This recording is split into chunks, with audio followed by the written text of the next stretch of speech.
Assalamualaikum warahmatullahi wabarakatuh. Alhamdulillah. Alhamdulillahi ala ihsanih wa syukru lahu ala taufiqihi wa amtinanih. Wa asyhadu an la ilaha illallah wahdahu la syarika lah ta'ziman li syanih. Wa asyhadu anna Muhammadan abduhu wa rasuluhu ad-da'i ila ridwanih. Sallallahu alaihi wa ala alihi wa ashabihi wa ikhwanih. Amma ba'du. Alhamdulillah. Ma'asyiral ikhwah wal akhwat fid din rahimakumullah. Alhamdulillah, kita bersyukur kepada Allah Subhanahu wa ta'ala atas semua limpahan nikmat dan karunia-Nya. Kita dimudahkan kembali dengan taufiknya untuk mengadakan lanjutan kajian di sesi halaqah as-sadisata asyar, halaqah yang ke-16 atau sesi kajian audio yang ke-16 dari pembahasan kitab yang sangat bermanfaat, kitab Al-Bidayah wan Nihayah, buah karya dari Al-Imam Al-Hafidh Al-Mufassir Abul Fida Ibnu Katsir rahimahullahu ta'ala. Taib, saat ini kita akan memasuki pembahasan kisah Saleh, kisah Nabi Saleh, Nabi kaum Tsamud alaihi salam, alaihi salatu wassalam. Ya, ini tentu juga kisah yang sangat terkenal ya, populer di dalam Al-Quran. Disebutkan tentang kaumnya Nabi Saleh, kaum Tsamud yang Allah berikan kelebihan kepada mereka untuk bisa memahat gunung ya, dengan kepandaian yang luar biasa Allah berikan kepada mereka, tapi kemudian mereka juga kufur dan mengingkari, menolak nikmat Allah Subhanahu wa ta'ala, tidak beriman kepada nabi yang diutus kepada mereka.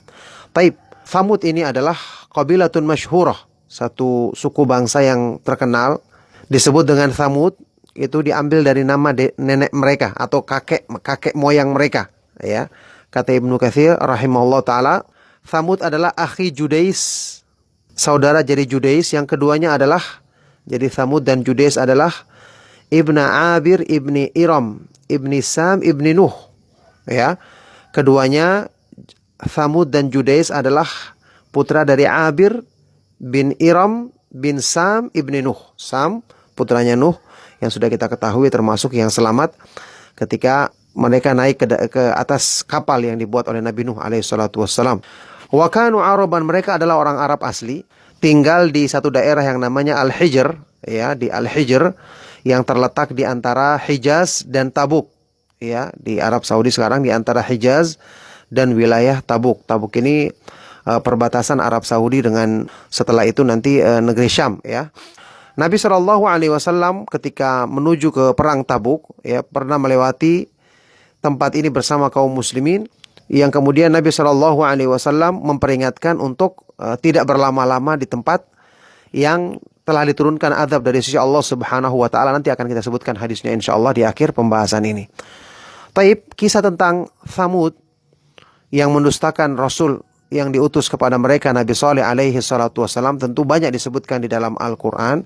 Seperti biasa Ibnu Katsir rahimahullah ta'ala membawakan beberapa ayat di sini. Di antaranya adalah firman Allah Subhanahu wa ta'ala di surat Al-A'raf ayat ke-74 dan seterusnya. A'udzu billahi minasyaitonir rajim.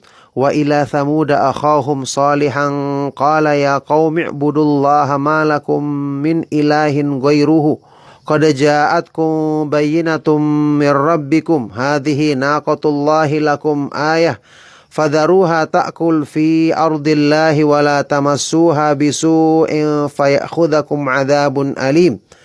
Wadhkuru idh ja'alakum khulafa'a min ba'di 'adin wa bawwa'akum fil ardi tattakhiduna min suhuliha qusura wa tanhituna minal jibali buyuta fadhkuru ala Allahi wa la ta'thaw fil ardi mufsidin. Qala al-mala'u alladhina istakbaru min qaumihi lilladhina istud'ifu liman amana minhum ata'lamuna anna Salihan mursalun min rabbih qalu inna bima ursila bihi mu'minun. Qala alladhina istakbaru inna billadhi amantum bihi kafirun. Fa'aqarun naqata fa'atau an amri rabbihim wa qalu ya Salihu i'tina bima ta'iduna in kunta minal mursalin. Fa'akhadathumur rajfatu fa'asbahu fi darihim jathimin. Fatawalla anhum wa qala ya qaumi laqad ablagtukum risalata rabbi wa nasahtu lakum walakin la tuhibbunan nasihin. Ya, di dalam beberapa ayat yang panjang di sini dikisahkan tentang Nabi Saleh alaihi salatu wassalam bersama kaumnya. Ya, Allah berfirman, kami mengutus kepada kaum Tsamud saudara mereka dari kalangan mereka, yaitu Nabi Saleh alaihissalatu wassalam, yang dia menyerukan kepada kaumnya, wahai kaumku, sembahlah kepada Allah semata-mata, beribadahlah kepadanya semata-mata tanpa menyekutukannya, karena tidak ada sembahan yang benar bagi kalian selain Allah. Sungguh telah datang kepada kalian tanda kebesaran dari Allah. Inilah unta dari Allah subhanahu wa ta'ala yang merupakan tanda kebesarannya. Biarkan dia makan di muka bumi ini, jangan perlakukan dia dengan buruk, jangan timpakan dia dengan keburukan, sehingga kalian akan ditimpa azab yang pedih. Ingatlah ketika Allah menjadikan kalian sebagai pengganti atau penguasa setelah kaumnya Ad, setelah kaumnya Hud, yaitu kaum Ad, yang Allah subhanahu wa ta'ala menempatkan kalian di muka bumi ini. Kalian bisa membangun di tanah datar istana-istana dan memahat gunung-gunung untuk dijadikan sebagai rumah tempat tinggal. Maka ingatlah nikmat yang Allah berikan dan janganlah menyebarkan atau melakukan kerusakan di muka bumi. Maka tokoh-tokoh mereka, orang-orang yang menyombongkan diri, berkata kepada orang-orang yang lemah dari kalangan orang-orang yang beriman, apakah kalian mengetahui bahwa Nabi Saleh itu adalah diutus dari sisi Allah subhanahu wa ta'ala? Maka orang-orang beriman mengatakan, kami beriman dengan petunjuk yang dia diutus dengannya. Kemudian orang-orang yang menyombongkan diri ini mengatakan, kami mengingkari apa yang kalian beriman dengannya. Kemudian mereka pun menyembelih onta tersebut dan durhaka kepada perintah Allah subhanahu wa ta'ala. Bahkan mereka menantang, mengatakan, wahai Saleh, datangkanlah kepada kami apa yang kamu janjikan jika kamu benar-benar termasuk orang-orang yang diutus oleh Allah, termasuk Rasul yang diutus oleh Allah. Maka mereka pun ditimpakan azab berupa rojfah, suara yang sangat menggelegar. Kemudian pagi harinya mereka telah tergelepar, menggelepar menjadi mayat, mati di rumah-rumah mereka. Kemudian Saleh pun berpaling kepada mereka dan berkata, wahai kaumku, sungguh aku telah menyampaikan kepada kalian risalah, petunjuk dari Rabbku, dari Allah, dan aku telah menasihati kalian, tapi kalian tidak menyukai orang-orang yang menyampaikan nasihat. Tentu ada beberapa ayat yang dibawakan di sini, ya. Yang jelas ini salah satu ayat yang menyebutkan kisah mereka dengan panjang lebar. Dan perlu diingatkan juga di sini, Ibnu Katsir mengingatkan bahwa banyak di dalam Al-Quran Allah subhanahu wa ta'ala menceritakan tentang kaum Ad dan Tsamud itu digandengkan. Setelah menyebutkan kaum Ad, Allah subhanahu wa ta'ala menceritakan kaum Tsamud, atau disebutkan kedua-duanya. Seperti di surat At-Taubah, surat Ibrahim, surat Al-Furqan, banyak ya, termasuk surat Sad, surat Qaf, surat An-Najm, surat Al-Fajr, ya. Disebutkan oleh Imam Ibnu Katsir bahwa kedua kaum ini, kedua suku bangsa ini memang tidak dikenal atau tidak diceritakan di kalangan ahlul kitab, orang-orang Yahudi dan Nasrani. Bahkan di kisah keduanya tidak disebutkan di dalam kitab Taurat. Ya, meskipun sebenarnya di dalam Al-Quran sendiri ada isyarat yang menunjukkan bahwa Nabi Musa alaihissalatu wassalam telah menyampaikan kisah ini kepada umatnya. Harusnya dikenal kisah ini di kalangan mereka. Seperti di dalam surat Ibrahim, ya, disebutkan wa qala Musa in takfuru antum wa ma fil ardi jami'an fa innallaha laghaniyyun hamid. Alam ya'tikum naba'ul ladzina min qablikum qaumi nuhi wa 'adi wa thamud walladzina min ba'dihim la ya'lamuhum illallahu ja'athum rusuluhum bil bayyinat. Dan Musa berkata, kalau kalian kufur, ya, dan bahkan semua yang ada di muka bumi ini, sesungguhnya Allah subhanahu wa ta'ala maha kaya lagi maha terpuji, tidak butuh kepada kalian. Belumkah datang kepada kalian kisah tentang orang-orang sebelummu, yaitu kaumnya Nabi Nuh, kaum Ad, kaum Tsamud, ya, dan orang-orang yang setelah mereka yang tidak diketahui kecuali oleh Allah subhanahu wa ta'ala, yang mereka ini telah diutus kepada mereka para rasul membawa bukti-bukti kebenaran. Zahir dari ayat ini menyebutkan bahwa Nabi Musa alaihissalatu wassalam telah menyampaikan kepada Bani Israel tentang kisah kaum Ad dan kaum Tsamud, ya. Tapi kenapa tidak disebutkan dua kisah ini di kalangan mereka?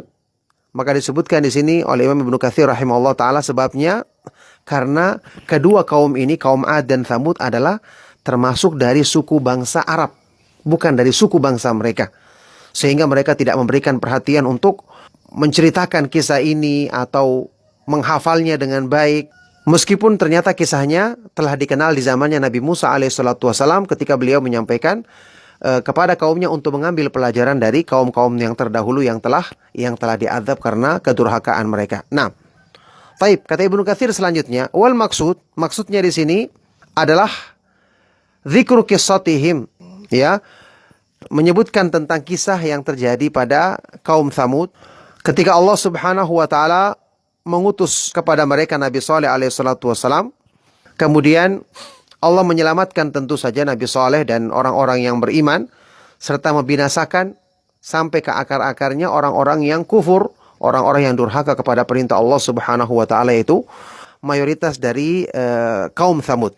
Ya, mereka tentu saja pelanggaran yang mereka lakukan sebagaimana yang disebutkan di ayat tadi, ya, mereka durhaka, menyembah kepada berhala. Mereka menyekutukan Allah Subhanahu wa taala. Dengan sebab itulah Allah Subhanahu wa taala mengutus kepada mereka nabinya yang mulia, Nabi Saleh alaihi salatu wassalam, sebagaimana kepada kaum-kaum yang durhaka sebelumnya ketika mereka melakukan penyimpangan syirik, ya, tidak beribadah kepada Allah Subhanahu wa taala semata-mata, maka Allah mengutus kepada mereka rasul untuk mengajak mereka kembali kepada tauhid yang benar. Taib. Di sini juga Allah Subhanahu wa taala sebutkan di ayat yang tadi kita baca, surat Al-A'raf, disebutkan di sini Allah Subhanahu wa taala ingatkan kepada mereka tentang umat yang terdahulu yang diazab karena pelanggaran mereka. Ya, ini harusnya menjadikan pelajaran bagi mereka untuk mengambil ibrah, peringatan dari kejadian yang menimpa umat yang terdahulu. Kemudian juga kaumnya Nabi Saleh ini tentu mereka diberikan nikmat yang besar, ya, diberikan kemampuan, kepandaian untuk mengukir gunung, untuk dijadikan sebagai rumah, membangun istana, bahkan mereka membangunnya dengan kepandaian atau dengan kecerdasan yang tinggi, ya, dengan ketelitian. Maka ini seharusnya yang mereka syukuri nikmat tersebut, ya, bukannya malah mereka mengkufurinya kemudian menjadikan syukur mereka atau ibadah mereka dipersembahkan kepada berhala-berhala sembahan selain Allah Subhanahu wa taala. Na'udzubillahi min dzalik. Taib. Kemudian disebutkan juga di sini kisah awalnya mereka menantang atau berdialog dengan nabi mereka, Nabi Saleh alaihi salatu wassalam. Nabi Saleh alaihi salatu wassalam, kita ketahui bersama, ya, disebutkan di sini oleh beberapa ulama ahlu tafsir bahwa satu hari kaum Tsamud ini sedang berkumpul di tempat berkumpulnya mereka, di tempat pertemuan mereka. Maka datanglah kepada mereka Nabi Saleh, ya, Nabi Saleh alaihi salatu wassalam, kemudian mengajak mereka, menyerukan mereka, mendakwai mereka kepada Allah Subhanahu wa taala, memberikan peringatan kepada mereka untuk mengikuti petunjuk Allah Subhanahu wa taala. Lalu mereka waktu itu berkata kepada Nabi Saleh, menantangnya, ya, kalau kamu bisa mengeluarkan di hadapan kami dari batu besar ini, ya, mereka menunjuk ke sebuah batu besar, sebuah batu cadas, ya. Kamu bisa mengeluarkan dari batu besar ini unta yang memiliki ciri-ciri seperti ini dan seperti ini.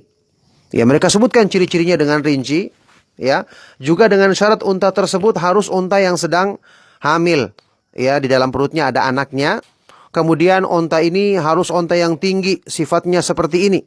Maka ketika itu Nabi Saleh alaihi salatu wasallam berkata, "Ara'aitum in ajabtukum ila ma sa'altum ala wajhil ladzi talabtum atu'minuna bima ji'tukum bihi wa tusaddiquni fima ursiltu bihi?" Bagaimana pandangan kalian kalau seandainya saya bisa memenuhi apa yang kalian inginkan? Saya mohon kepada Allah untuk memenuhi apa yang kalian inginkan, seperti yang kalian minta, dengan ciri-ciri yang kalian minta. Apakah kalian akan beriman dengan petunjuk yang aku bawa? Kalian akan membenarkan aku? Qalu, mereka berkata, "Na'am." Iya, kami akan beriman. Maka Nabi Saleh pun mengambil perjanjian mereka, ya, menguatkan perjanjian itu di hadapan mereka. Kemudian setelah itu pergi ke tempat sholatnya, kemudian dia sholat, memohon kepada Allah Subhanahu wa taala, ya, dia melaksanakan sholat kemudian berdoa kepada Allah Subhanahu wa taala untuk memenuhi apa yang mereka minta. Maka Allah Subhanahu wa taala memerintahkan batu itu untuk kemudian batu itu terbelah dan keluarlah, ya, seekor unta yang sangat besar, tinggi. Kemudian unta ini juga hamil, ya, sesuai dengan ciri-ciri yang mereka minta.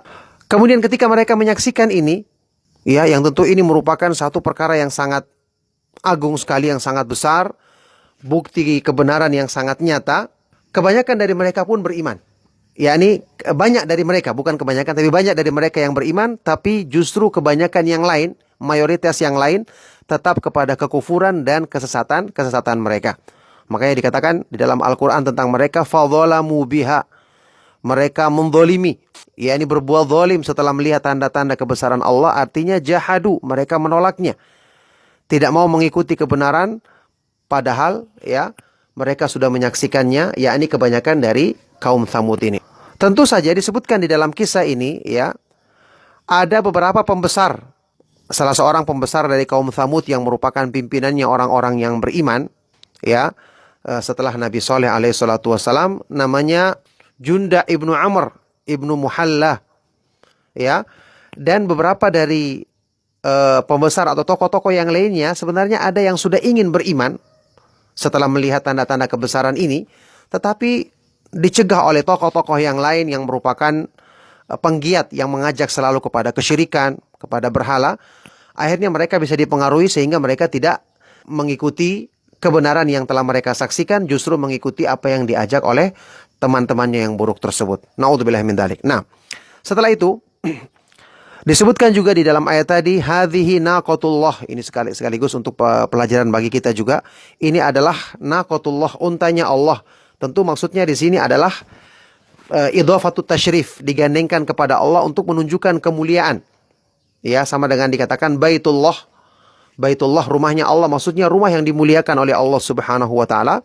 Ini merupakan unta yang tentu merupakan tanda kebesaran Allah yang menunjukkan bukti kebenaran petunjuk yang dibawa oleh Nabiullah Saleh alaihi salatu wassalam. Kemudian juga kisah tentang disembelihnya unta tersebut oleh kaumnya yang durhaka ini.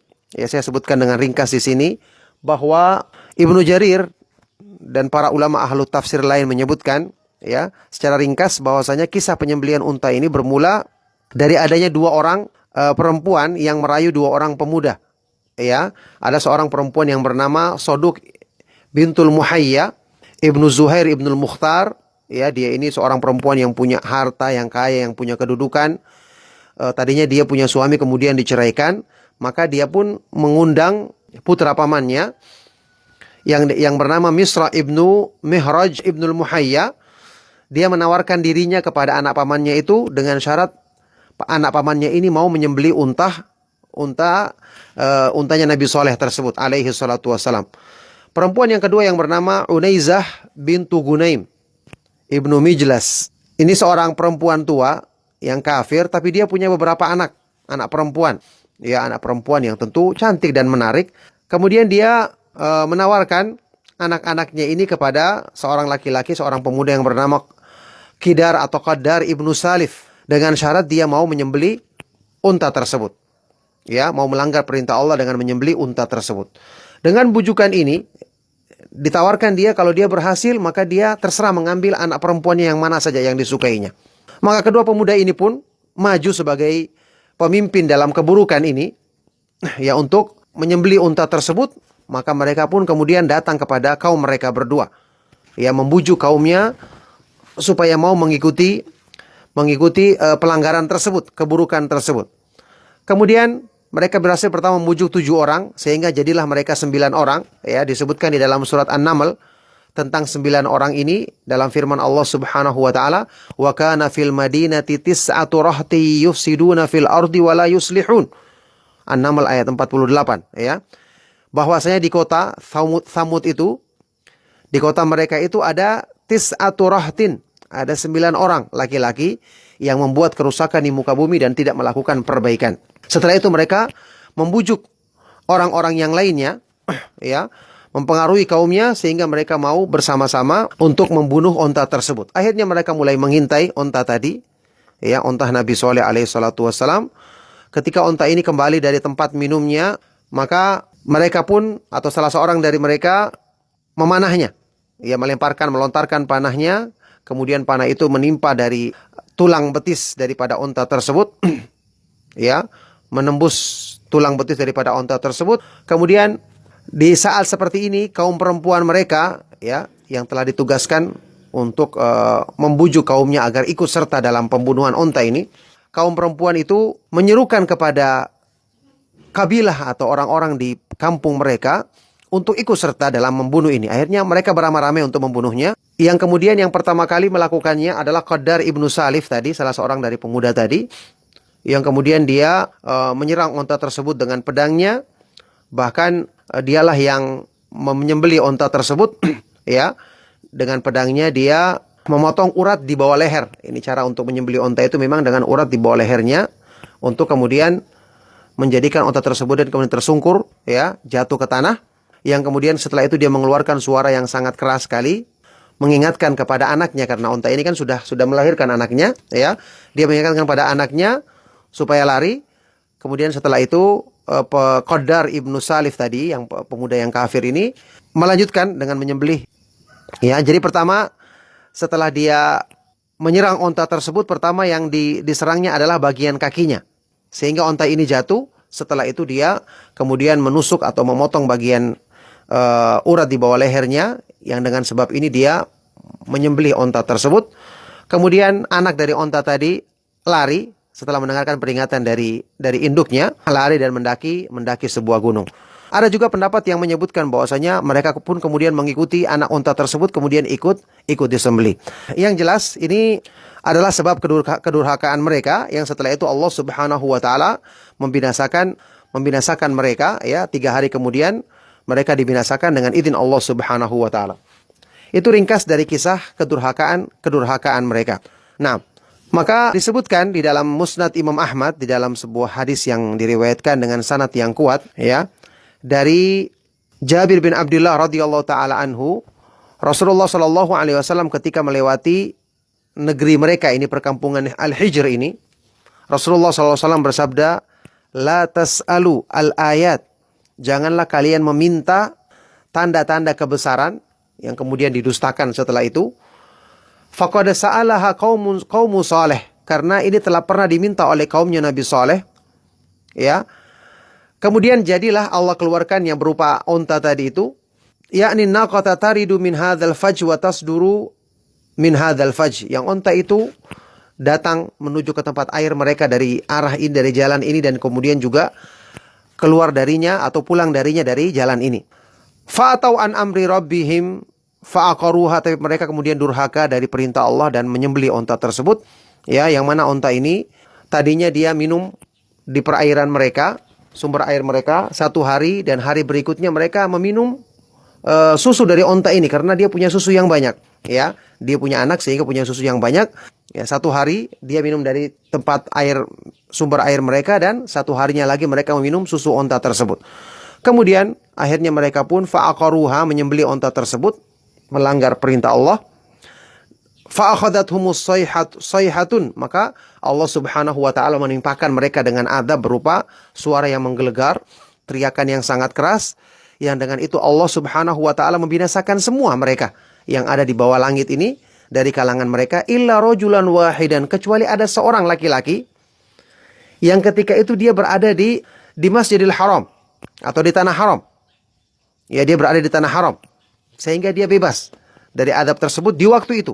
Faqalu, maka para sahabat pun bertanya, "Man huwa ya Rasulullah?" Siapakah dia itu wahai Rasulullah? Rasulullah SAW menjawab, "Abu Rughal." Dia adalah Abu Rughal atau Abu Righal. Ya, tapi ketika dia keluar dari tanah haram, dia pun ditimpa azab yang menimpa kaumnya. Ini hadis yang dikatakan oleh Imam Ibnu Katsir sebagai hadis yang sahih berdasarkan syarat Imam Muslim. Ya, dan hadis ini adalah sanadnya kuat. Ya, sanadnya kuat. Ketika mereka melanggar perintah Allah Subhanahu wa taala, kemudian Allah Subhanahu wa taala timpakan azab tersebut kepada mereka.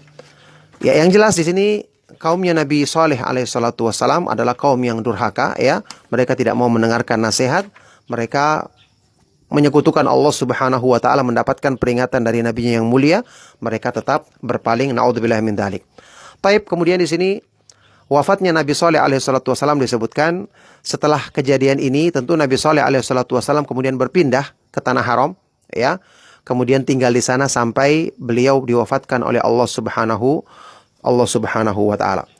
Di akhir kisah ini Ibnu Katsir rahimahullah taala menukil riwayat yang menyebutkan bagaimana Rasulullah Shallallahu Alaihi Wasallam ketika melakukan perjalanan ke Tabuk, ya, Rasulullah SAW pernah sempat mampir di pemukiman kaum Tsamud, yaitu Hijr awalnya, ya, tinggal sempat mampir di rumah-rumah mereka itu. Yang kemudian para sahabat tentu ketika mampir itu dalam perjalanan ini segera mengambil air untuk minum dan untuk perbekalan dari tempat air dari sumur-sumur yang dulu digunakan oleh kaum Tsamud.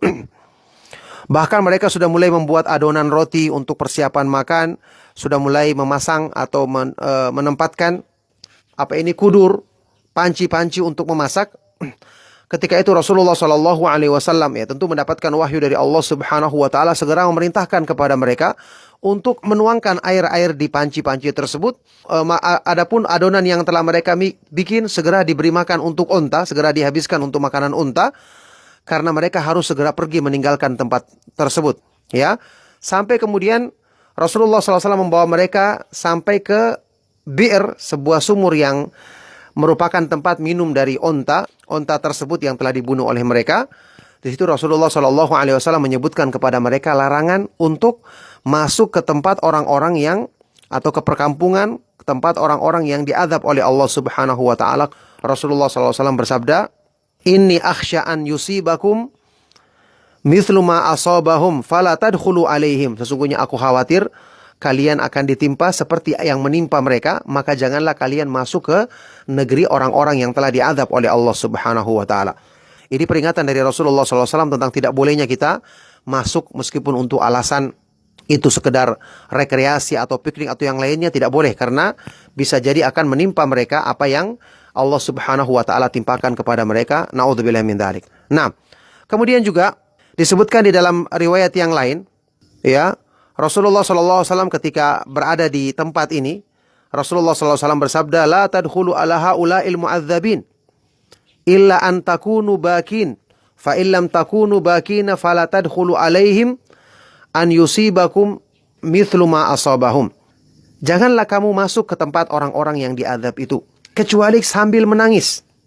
Ya, kalau kamu tidak bisa menangis, maka jangan sekali-kali masuk ke tempat atau tinggal di tempat mereka, berhenti di tempat mereka, karena dikhawatirkan akan menimpamu apa yang menimpa mereka. Ini juga hadis disebutkan asalnya terdapat dalam riwayat Imam Bukhari dan Muslim. Ya, yang jelas diperintahkan kita di sini bahwa kalau kita melewati tempat tersebut, maka harus bersegera untuk meninggalkannya. Harus cepat-cepat berusaha melewatinya. Tidak berhenti, apalagi sambil santai menikmatinya dan seterusnya. Jadi kita harus segera untuk melewatinya, dan melewatinya sambil menangis. Bahkan dalam riwayat yang disebutkan, berpura-puralah menangis, yakni berusahalah untuk menangis ketika melewati tempat seperti ini, karena ini adalah tempat yang merupakan tempat turunnya azab Allah Subhanahu Wa Taala kepada kaum atau orang-orang yang mendurhakai Allah Subhanahu Wa Taala. Na'udzubillah min dzalik.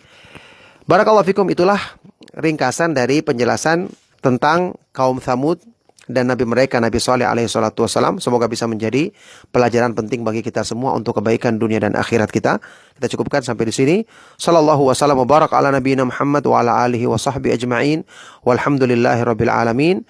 Subhanakallahumma wa bihamdika asyhadu an la ilaha illa anta astaghfiruka wa atubu ilaik. Wassalamualaikum warahmatullahi wabarakatuh.